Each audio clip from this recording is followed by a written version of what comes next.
All right, let's go.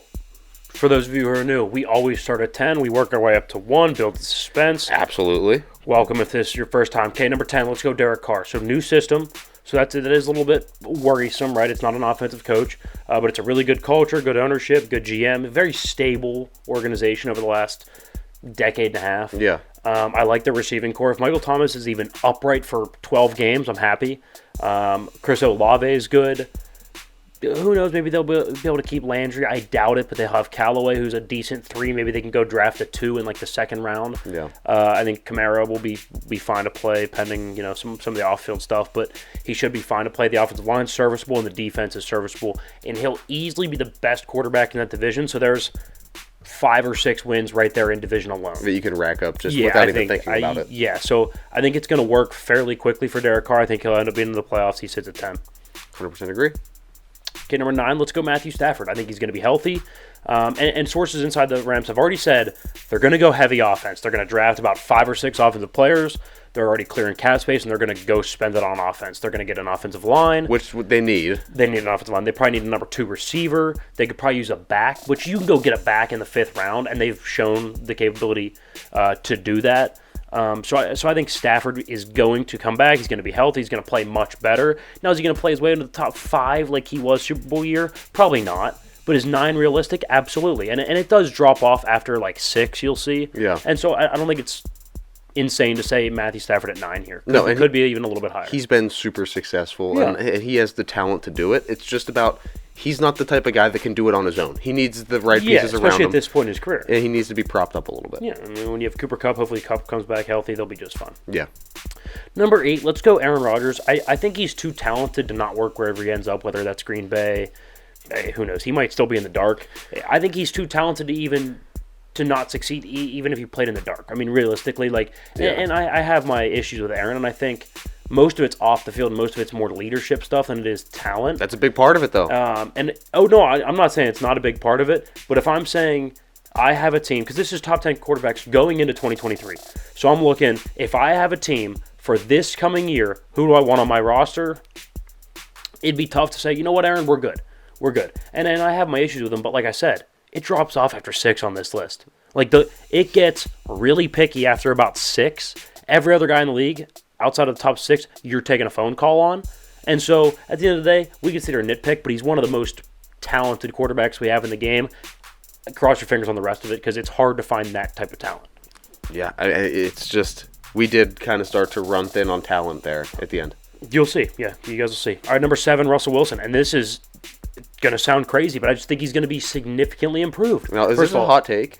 This is probably a hot take. See, I haven't seen many lists going into 2023 yet. Most people wait till after the draft, which again we'll wait till after the draft, the end of free agency. So we'll do another one eventually. This is kind of like our way too early. A way too early one, right?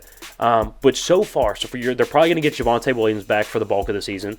Tim Patrick's an excellent number 3 receiver, so you'll have him, Cortland Sutton, Jerry Jeudy, KJ Hamler, capable tight ends. Good running back. You'll probably find a good second, maybe in the 4th, 5th round, enough to split some carries with Javonte. They've been shown they can draft fine. Sean Payton in the room is not going to hurt that feature at all. I think with the addition of Sean, who's used to playing with a small quarterback in Drew Brees, is going to work wonders on Russell Wilson. I think he's going to be a significantly better passer, pure pocket passer, which is what he wanted to try last year, and it didn't work out. He's going to be a lot better from the pocket. I think Russ at 7 makes sense. I think so too, and for this big reason. Ready? Nathaniel Hackett will be nowhere in the building, so I think that plays a huge role too. Russ at 7. I mean, we thought he was going to pop last year. 2nd year in the organization. Hope he does this year. Russ at 7 makes sense. So here's where these top 6 guys, you're not taking a phone call on. If somebody called and said, "Hey, nope. Would you be interested in a trade?" Number 6, Trevor Lawrence. And I think, honestly, we might even have him slated low. I think I would argue he should be switched with our number 5, but consensus we came up with this order here. Trevor Lawrence at 6. First of all, 2nd year in Doug Peterson's system. He's going to get Calvin Ridley as his number 1, Christian Kirk as his 2, Zay Jones as his 3. Evan Ingram's an excellent tight end, more like a number 4 receiver at that point. Unbelievable. They'll have 2 good backs. O-line's improving. They have good draft capital, good cap space. They're not paying Lawrence anything yet. defense is pretty good. They get a good pass rush. They could use some secondary help, but it'll be just fine. Trevor Lawrence at 6, I think you could look up. He could be a top 3 quarterback this upcoming season. I think he's going to be that good. But we need to see it still. We haven't seen it yet, so that's why he's at 6. We all know the potential. We all have seen what he can be, especially being such a great college quarterback. Everybody's just on the edge of their seat waiting for that to translate to the NFL. 100%. And I think this could be the year where he just transcends and just shoots to the top. I think 6 is a good place to have him now, though. I feel like Fair. We've seen some, still waiting on the rest. So let's just 6 is fair. He has the potential to go to 3. He has the potential to go to 4. Any of those spots by the mid to end season. But to start, I think 6 is good. Our number 5, let's go Josh Allen. This is a nod to just how talented he is because I don't like much around him. I think the offensive line's mediocre. I think the run game's mediocre. I think outside of Stephon Diggs, and it's his weapons are mediocre. And it's only going to get worse with his cap number increasing. I don't think he's got a very good offensive system around him. The defense is good, but it's going to lose a lot of pieces because of the cap issues. And the reason he's at 5 is because he's so ungodly talented that he's going to be productive for 35 to 40 total touchdowns. I just worry, can he keep the total turnovers under like 12? I think that's doable. I think that's certainly doable. He threw, 14, 15, 16 this year? Here's the problem. There were a lot of them in the red zone, too. That is the issue. Yeah, that is the issue. I think hopefully he'll probably clean that up a little bit. And here's the thing. Also, I don't worry about Josh Allen. He's got the work ethic. He's got the humility. Like, he's going to go and he's going to grind. He's going to fix a lot of that stuff. That's just who he's been. He's always gotten better year to year. So I don't think it'll be any different. He lands at 5 here. Number 4, Justin Herbert. I think him getting a real offensive coordinator to have a real offensive identity is going to be huge for him. It's going to be big. I mean, look, Kellen Moore, and I know the Cowboys don't have bad weapons, but he made them a top 5 offense almost every year with, let's say, B-plus parts, right? Dak's a B to a B-plus quarterback. Zeke's a B- to a C-plus back. Tony Pollard's good, but he's more of a B-plus than an A. CeeDee Lamb is not a high-end one. No. He's anywhere between the 15th and 20th best wide receiver. The middle of the road for wide receiver ones.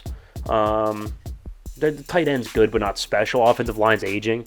And they were a top 5 offense. That's impressive. That's wildly impressive. Yes. So I think with that, like with a really good offensive coordinator with Herbert, it's going to pop. He's at 4. Yeah, and that's another one. We've been on the Justin Herbert train for how many years? I'm never getting off. 2-3 years. I'm never getting off. 6'5", can move, smart kid. I'm never getting off. No, and I think this might be the year where he finally has some cards fall his way because I feel like a lot of the time the organization has kind of been stacked against him at some points. Yeah, I agree. So finally having some sort of semblance of super elite offensive coordinator and just pieces, and hopefully not all the injuries that this team has endured every single season, and not having to throw to deck furniture when it comes down to week 14, 15. Right. All right, number 3, Jalen Hurts. I think his ability to move and throw the football, and he's gotten better at throwing every year, so I think it's going to continue to get better. So his ability to do both, which I know it sounds cliche as a dual threat quarterback, but God, put so much strain on the defense. You saw that in the Super Bowl. I don't know, out of the best, 8 throws, I think 7 of them were Jalen in the Super Bowl. He played that well. With a very injured shoulder. With an injured shoulder. So I think Jalen's going to be really, really good. And like you talked about with the whole leadership thing, like you talked about with Aaron, Jalen has all that and more. He's probably one of the best leaders in football, so he lands at 3.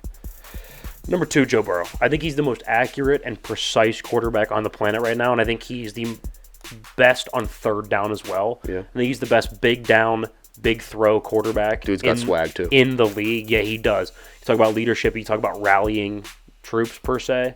He is absolutely that guy.